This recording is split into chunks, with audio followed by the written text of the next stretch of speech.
Hi there. Today we're going to talk about making a passion fruit juice. These are my passion fruit vines.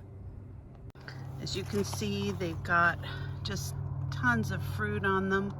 So what I do every morning is I come out and I look for the fruit that has started to turn brown, and I just pick it.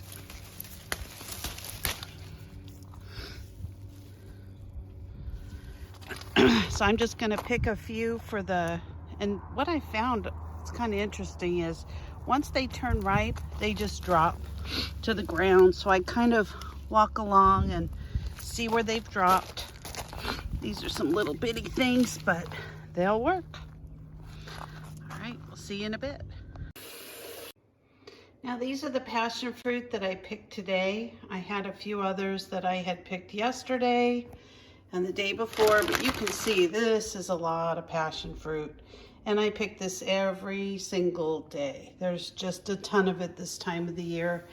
So I'm going to a party later today, so I decided to bring some homemade passion fruit juice. It's so good. It's kind of tart. So the first thing I do is I put the passion fruit I'm going to use for the day in the water, and as you can see, all kinds of stuff comes out of the passion fruit, so it's kind of dirty.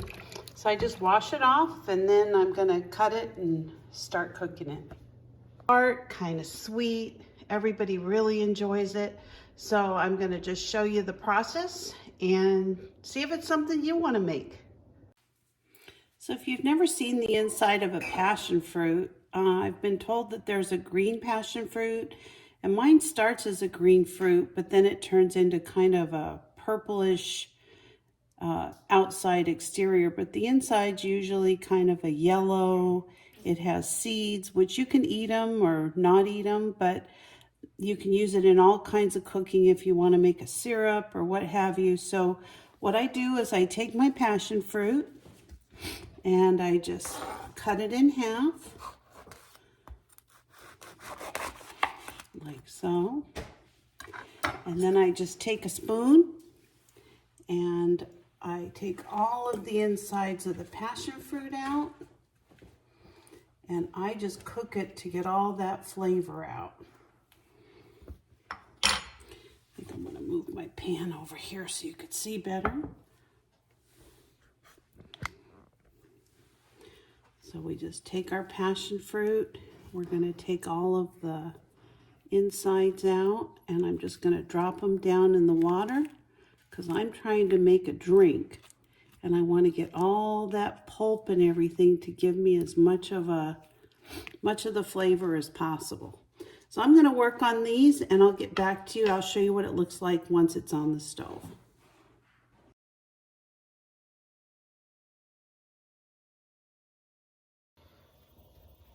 So this is what the passion fruit looks like when it starts cooking over the fire.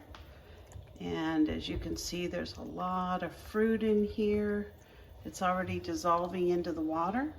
So I'm going to let this cook for quite a while, probably for about maybe 25 minutes to a half an hour, because I want to extract all the juice, and then I'm going to run it through a sieve so that I can get all the seeds out.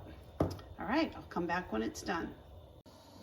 So this is what the passion fruit looks like when it starts to cook. You can see it's boiling, and all these little, you see how yellow it is? It's just really, really, really fragrant, and it just, the whole house smells like passion fruit right now.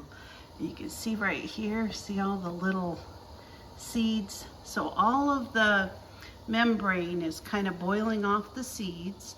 I'm going to strain the seeds through a little strainer, and this is going to be just amazing passion fruit juice. So all we're going to do now is pour the passion fruit juice right through the sieve, and it's going to make it, it's going to keep all the seeds inside of it, and we're just going to be left with the juice.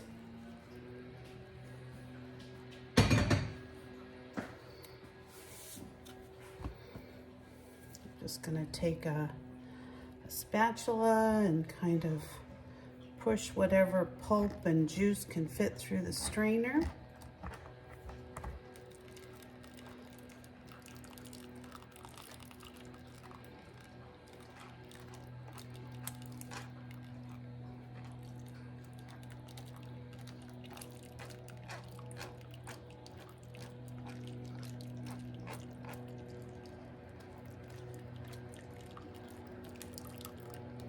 Just kind of squeeze the whatever little bit of juice there is left in it. And this is how it looks when it's done.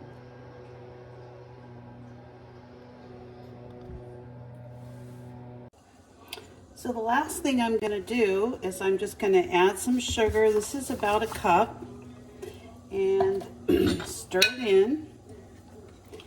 And this is just to taste. So you put in however much sugar you want, or if you have a sugar substitute or what have you. This is going to be the passion fruit syrup. And at this point, I'm going to let it cool as soon as the sugar's dissolved. I already know this is just fine for what we're looking for flavor. So I'm just going to let this cool. And when it does, then I'm going to put it in a 2-liter bottle. And I'm going to add however much water I need left in it so that it equals the 2-liter. And this is going to be a really tasty drink. So I'll show you what the finished product looks like just as soon as it's done. Well, here's the final product of the passion fruit juice. It came out really delicious. It's very tasty. I'm excited to take it today to our party, and I hope you give it a try.